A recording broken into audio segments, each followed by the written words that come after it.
कायद्याच्या कार्यशाळेमध्ये आपलं सर्वांचं स्वागत आहे.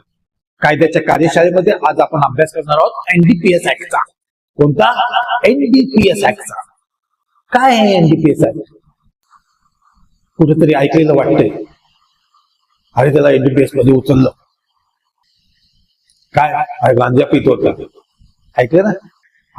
तर नार्कोटिक्स, ड्रग्स अँड सायकोट्रॉपिक सबस्टेन्सेस कायदा, हा कायदा 1985 साली अंमलात आला.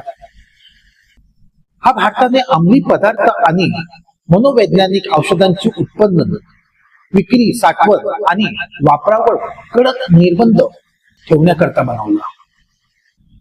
या कायद्यामध्ये अंमली पदार्थ व मनोवैज्ञानिक औषधांवर कठोर बंदी आणि त्याचा गैरवापर टाळणे हे या कायद्याचा मुख्य उद्देश होता.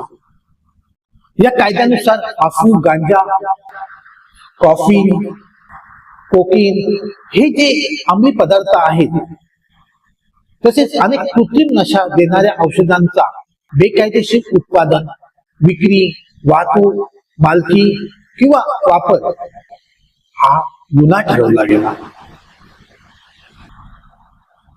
मेडिकल किंवा शास्त्रीय उद्देश वगळता कोणतीही अंमली औषधे म्हणजे ड्रग्स बाळगणे हा गुन्हा ठरवला गेला.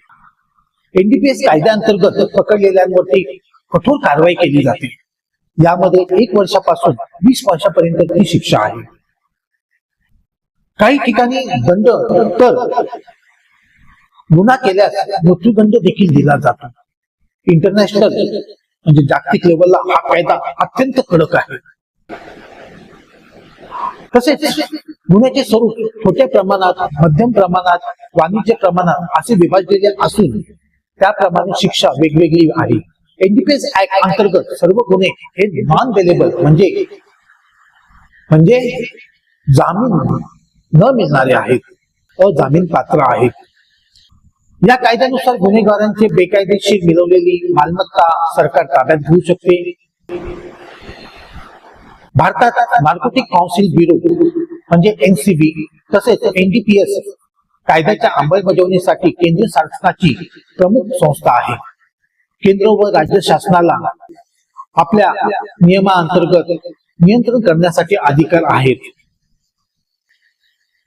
यामध्ये अंमली पदार्थाचे उत्पादन, साठवण, विक्री, वाहतूक, खरेदी, विक्री या सर्व गोष्टींवरती बंदी आहे. कच्चा माल विकत घेणे किंवा उगवणे याच्यावरती देखील बंदी आहे. ड्रग साठवून किंवा वाहतूक करताना पकडले जाणे म्हणजे वाहतुकीला देखील बंदी आहे आणि त्याच्यावरती देखील केसेस दाखल केल्या आहेत. बेकायदेशीर